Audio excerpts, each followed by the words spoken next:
scotche au siège et ça te fait remonter, tu sens tous tes organes, ton intestin, ton estomac, tout qui remonte, t'as l'impression que ça va te ressortir par la bouche, quoi.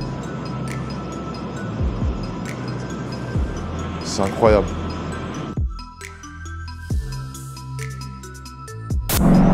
Allez, un dépassement, vas-y.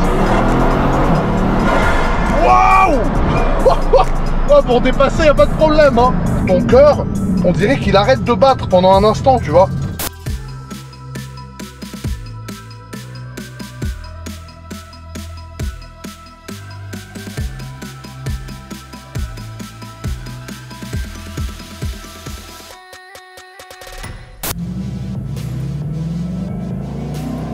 Donc déjà tu vois, tu as le bruit, ce bruit, c'est un W16 le moteur, tu as je sais plus combien de turbos, 4 je crois. Et tu vois, c'est incroyable à cette vitesse-là, comme tu sens pas la vitesse, tu n'entends que le son du moteur.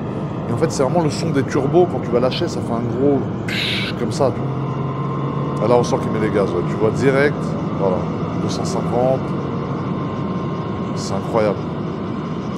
En fait ce qui est incroyable c'est ce sentiment de puissance que tu as avec cette voiture, qui, si tu veux, peu importe la vitesse à laquelle tu es, quand tu vas remettre les gaz, elle va repartir comme si tu étais en première, tu vois. Et d'ailleurs, la preuve, il est déjà à 370, le temps que j'ai fait mon explication.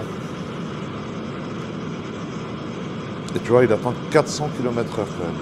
J'avais fait une vidéo à Dubaï où on avait atteint une vitesse, sans la dire, parce que voilà, mais une vitesse pas similaire, mais assez élevée. Et en fait, ça te donnait cette sensation, c'est pas moi qui conduisais, c'est mon pote, moi j'étais en passager. Et ça te donne cette sensation que les voitures que tu doubles sont en marche arrière en fait. Je te jure, tu as l'impression que toi tu es le seul en marche avant et que tout s'y recule, tu vois. Ça fait quoi? Ça fait bien 40 secondes qu'il est à 414 et là il reste quoi. Et là il freine. Ils sont contents, ouais. Ils sont super contents. Et tu vois, bah là on voit à la fin de la vidéo quand il freine, tu vois il y a écrit Have a nice day sur l'aileron. Je sais pas si tu as vu cette partie-là. Et si tu veux, ça c'est l'aérofrein en fait. C'est quand tu freines et que tu as le mode sport qui est activé, bah, tu as l'aileron qui va servir en fait à freiner la voiture comme un avion qui atterrit un peu. Mais une Bugatti, ce qui est paradoxal, c'est qu'en fait, quand tu es dedans, tu la conduis, tu as l'impression que tu conduis une Bentley en fait. Tu as l'impression que tu conduis un truc qui est censé être confortable et qui n'est pas forcément censé être super puissant. Et c'est vraiment au moment où tu mets les gaz que tu as un déferlement de puissance, tu sens les turbos qui chargent et qui explosent dans le moteur, et la voiture, elle est propulsée comme une bombe, tu vois. Ça te scotche au siège, et ça te fait remonter, tu sens tous tes organes, ton intestin, ton estomac, tout qui remonte, tu as l'impression que ça va te ressortir par la bouche, quoi. Clignotant, il n'y a personne qui arrive en face, c'est parti, téléportation. Allez, un dépassement, vas-y. Waouh! Ouais, pour dépasser, y a pas de problème, hein.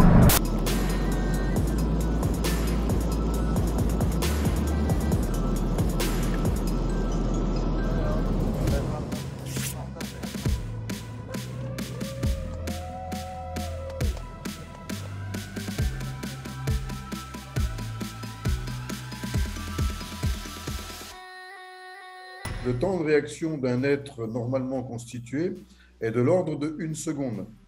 En 1 seconde, à la vitesse concernée, on parcourt plus de 115 mètres.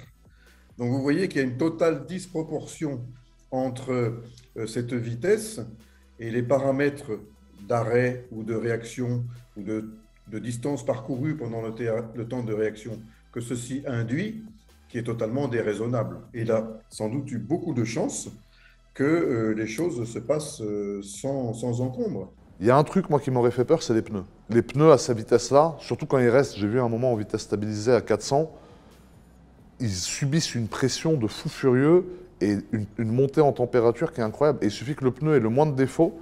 Par contre, s'il a un pneu qui pète, là, c'est fin de carrière, hein. À 400 km/h, ça pardonne pas. Un pneu qui éclate sur le train avant ou arrière, c'est...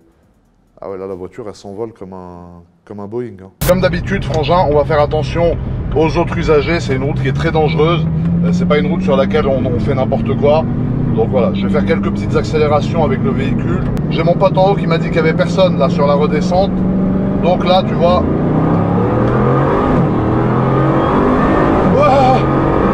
Oh, c'est incroyable comme voiture. Ils ont réussi à créer la voiture parfaite d'après moi parce que trop polyvalente en fait. Le seul truc que j'ai pas aimé sur la voiture, c'est l'angle de braquage. Ça braque pas. T'as l'impression de conduire un train, quoi. C'est quand tu veux faire un demi-tour, c'est marche avant, tu braques, tu contre-braques, marche arrière. Enfin, pour faire un demi-tour, ça te prend 35 minutes, tu vois. Ah, pour te garer, ouais. Tu peux la conduire dans Paris, par contre, pour te garer là dans la rue, ouais, tu t'es en sueur un peu.